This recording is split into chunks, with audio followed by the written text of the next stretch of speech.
ಅವಳಿಗೆ ಕಾಲ್ ಮಾಡಿ ಕೇಳಿದ್ರು. ಹೌದು, ನನ್ನ ಹಸ್ಬೆಂಡ್ಗೆ ನಾನೇ ಚೆಕ್ ಕೊಟ್ಟಿದ್ದು, ಅವ್ರಿಗೆ ದುಡ್ಡು ಕೊಟ್ಟು ಕಳಿಸಿ ಅಂತ ಹೇಳಿದ್ಲು. ಹೇಳಿದ ತಕ್ಷಣನೇ ಕ್ಯಾಶ್ ಕೊಟ್ರು. ಅದೇ ಎಂಥ ಪ್ರಳಯಾಂತಕಿ ಕಣೋ ಅವಳು. ಇಂಥ ಸೀನ್ಗಳನ್ನ ಸಿನಿಮಾಗಳಲ್ಲಿ ಕೂಡ ನೋಡಿಲ್ಲ ಕಣೋ ನಾನು. ನಮ್ಮನ್ನೆಲ್ಲ ಯಾಮಾರಿಸ್ಬೋದು, ಗೌರ್ಮೆಂಟ್ ಬ್ಯಾಂಕನ್ನೇ ಯಾಮಾರಿಸಿದ್ಲಲ್ಲೋ. 50 ಲಕ್ಷ ಸಿಕ್ತು ಅಂತ ಖುಷಿ ಪಡೋದಾ, ಪ್ರೂವ್ ಮಾಡೋಕ್ಕಾಗಿಲ್ಲ ಅಂತ ಬೇಜಾರು ಮಾಡ್ಕೊಳ್ಳೋದಾ? ಒಂದು ಅರ್ಥ ಆಗ್ತಿಲ್ಲ. ಏನ್ ಮಾಡ್ತಾಳೋ ಮಾಡ್ಲಿ, ಅವಳ ಅಭಿರಾಮಿ ಅಲ್ಲ ಅಂತ ಪ್ರೂವ್ ಮಾಡಕ್ಕೆ ಏನಾದ್ರೂ ಒಂದ್ ದಾರಿ ಸಿಕ್ಕೇ ಸಿಗುತ್ತೆ. ಅವಳ ಅಭಿರಾಮಿ ಅಲ್ಲ ಅಂತ ನಾವು ದೃಢವಾಗಿ ನಂಬೇಕಷ್ಟೇ. ಇಲ್ಲಿ ನಡೆಯೋ ಘಟನೆಗಳನ್ನ ನೋಡ್ತಾ ಇದ್ರೆ ನನ್ಗೊಂದೊಂದ್ಸಲ ಸಂಶಯ ಬರುತ್ತೆ. ಒಂದೊಂದ್ಸರಿ ಇವಳೇ ನಿಜವಾದ ಅಭಿರಾಮಿ ಅಂತ ಅನ್ಸುತ್ತೆ. ಅಯ್ಯೋ ಅಪ್ಪ ತಂದೆ, ಹಾಗ್ ಮಾತ್ರ ಅನ್ಕೋಬೇಡಪ್ಪ. ನೀನೇ ವೀಕ್ ಆದ್ರೆ ನಾವು ಕುಸ್ದೋಗ್ತೀವಿ ಕಣೋ. ಸರಿ, ಅದೇನು ಅಂತ ಆಮೇಲೆ ನೋಡೋಣ. ಈ ಅಮೌಂಟ್ನ ಸೇಫ್ ಆಗಿಡು. ಸರಿ ಕಣೋ, ಬಾರೆ ಮಲ್ಲಿ.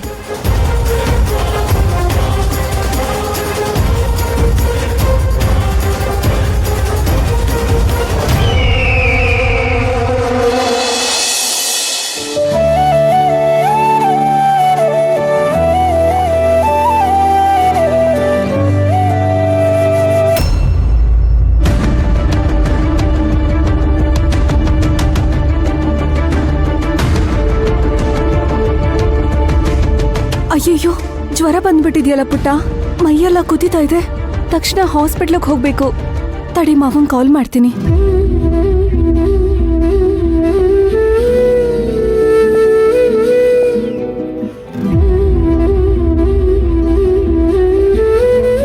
ಅಶೋಕ್ ಅಂಕಲ್ಗೆ ಕಾಲ್ ಮಾಡಮ್ಮ, ಅವ್ರು ಬಂದು ಕರ್ಕೊಂಡೋಗ್ತಾರೆ.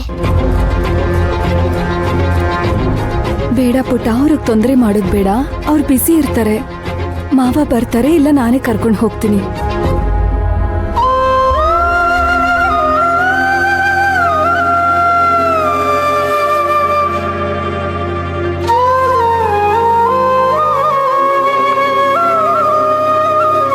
ಪುಟ್ಟ, 2 ನಿಮಿಷ ನೀನ್ ಮಲ್ಕೊಂಡಿರು, ನಾನು ಆಟೋ ಕರ್ಕೊಂಡು ಬರ್ತೀನಿ.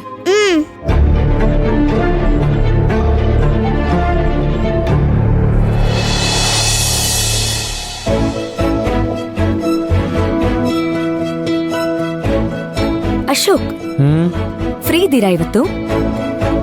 ಹಾ, ಸ್ವಲ್ಪ ಹೊರಗಡೆ ಹೋಗ್ಬೇಕಿತ್ತು. ಹಾ ಫ್ರೀ ಇದ್ದೀನಿ. ಎಲ್ಲಿಗೆ ಹೋಗ್ಬೇಕು? ನನ್ ಫ್ರೆಂಡ್ ಮನೆದು ಗೃಹ ಪ್ರವೇಶ ಇದೆಯಂತೆ, ಮನೆಯವ್ರನ್ನ ಕರ್ಕೊಂಡ್ ಬರ್ತೀನಿ ಅಂತ ಹೇಳಿದ್ದೆ. ನೀವ್ ಫ್ರೀ ಇದ್ರೆ ಇವಾಗ ಹೋಗಿ ಬಂದ್ಬೇಡ. ಸರಿ ಆಯ್ತು, ಹೋಗ್ಬೋದು. 1 ನಿಮಿಷ, ಫೋನ್ ತಗೊಂಡ್ ಬರ್ತೀನಿ.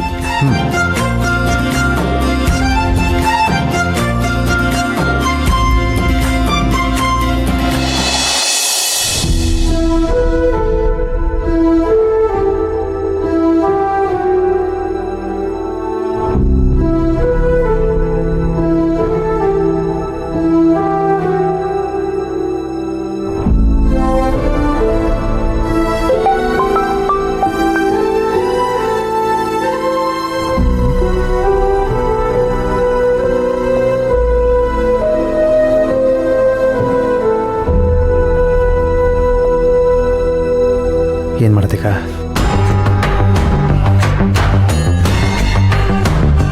ಹಲೋ ಅಂಕಲ್, ನಾನು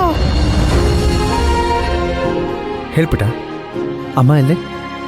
ನನಗೆ ಜ್ವರ, ಮೈಯೆಲ್ಲ ಸುಡ್ತಾ ಇದೆ, ಸುಸ್ತಾಗ್ತಾ ಇದೆ, ನಿಂತ್ಕೊಳ್ಳಕ್ಕೂ ಆಗ್ತಾ ಇಲ್ಲ. ಹಾಸ್ಪಿಟ್ಲ್ ಹೋಗಕ್ಕೆ ಅಮ್ಮ ಆಟೋ ಕರ್ಕೊ ಬರಕ್ ಹೋಗಿದ್ದಾರೆ. ನೀವು ಬರ್ತೀರಾ ಅಂಕಲ್? ಸರಿ ಪುಟ್ಟ, ಒಂದು 5 ನಿಮಿಷಕ್ಕಲ್ಲಿ ಇರ್ತೀನಿ. ಅಕಸ್ಮಾತ್ ಅಮ್ಮ ಆರ್ಡರ್ ತರ್ತಾ ಇದ್ರೆ ನಾನು ಬರ್ತಾ ಇದ್ದೀನಿ ಅಂತ ಹೇಳು.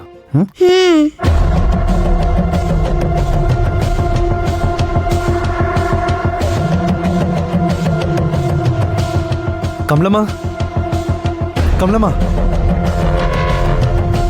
ಕಮ್ ಯಜಮಾನ್ರೆ ಆ, ಕಮಲಮ್ಮ ಆ, ಏನಿಲ್ಲ ಶಿವಗಾಮಿನ ಯಾವುದೋ ಗೃಹ ಪ್ರವೇಶಕ್ಕೆ ಕರ್ಕೊಂಡು ಹೋಗ್ತೀನಿ ಅಂತ ಹೇಳಿದ್ದೆ. ಯಾವುದೋ ಅರ್ಜೆಂಟ್ ಕೆಲಸ ಬಂದುಬಿಟ್ಟಿದೆ, ನಾನು ಹೋಗಲೇಬೇಕು. ಶಿವಗಾಮಿನ ಕ್ಯಾಬ್ ಮಾಡ್ಕೊಂಡು ಹೋಗೋಕೆ ಹೇಳ್ತೀರಾ? ಹೋಗ್ಲೇಬೇಕಾ ಯಜಮಾನ್ರೆ? ಅಮ್ಮವರು ಮೊದಲೇ ನಿಮ್ಮ ಮೇಲೆ ಬೇಜಾರಾಗಿದ್ದಾರೆ. ನೀವು ಕರ್ಕೊಂಡು ಹೋಗ್ತೀರಾ ಅಂತ ಖುಷಿಯಾಗಿ ಅವ್ರು ರೆಡಿಯಾಗಿರ್ತಾರೆ. ನೀವು ಅವ್ರನ್ನ ಕರ್ಕೊಂಡು ಹೋಗ್ಲಿಲ್ಲ ಅಂದರೆ ಅವ್ರು ಬೇಜಾರು ಮಾಡ್ಕೊಳಲ್ವಾ? ನೀವು ಆಮೇಲೆ ಹೋಗೋಕ್ಕಾಗಲ್ವಾ ಯಜಮಾನ್ರೆ? ನೀವು ಅರ್ಥ ಮಾಡ್ಕೊಳ್ಳಿ ಕಮಲಮ್ಮ, ನೀವು ಅವಳ ಥರನೇ ಮಾತಾಡ್ತಿರಲ್ಲ. ತುಂಬ ಅರ್ಜೆಂಟ್ ಕೆಲಸ ಇದೆ, ಮುಂದಕ್ಕೆ ಹಾಕೋಕ್ಕಾಗಲ್ಲ. ದಯವಿಟ್ಟು ಅವಳಿಗೆ ಹೇಳ್ಬಿಡಿ. ಹಾಂ ಆಯಿತಾ? ಸರಿ, ನಂಗೆ ಟೈಮ್ ಆಗ್ತದೆ, ನಾನು ಬರ್ತೀನಿ.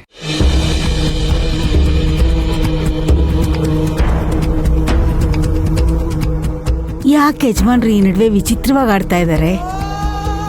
ಒಂದು ಅರ್ಥನೇ ಆಗ್ತಿಲ್ವಲ್ಲ. ಏನಪ್ಪ ಗ್ರಾಚಾರ ಇದು?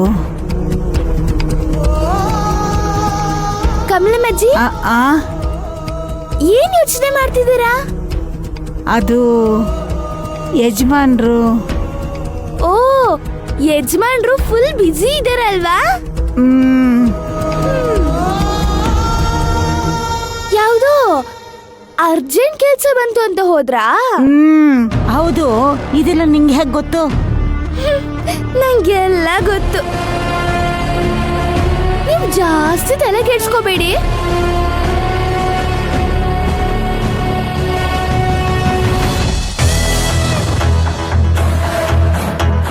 ಕಮಲಮ್ಮ,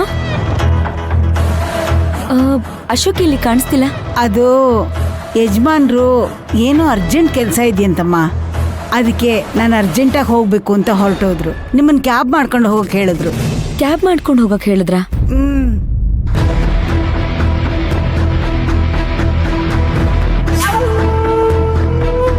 ಅಲ್ಲ, ನನ್ ಮೊಬೈಲ್ ತಗೊಂಡ್ ಬರೋಷ್ಟ್ರಲ್ಲಿ ಏನ್ ಅರ್ಜೆಂಟ್ ಕೆಲ್ಸ ಇತ್ತು ಇವ್ರಿಗೆ? ಏನೋ ಗೊತ್ತಿಲ್ಲ ಅಮ್ಮವ್ರೆ.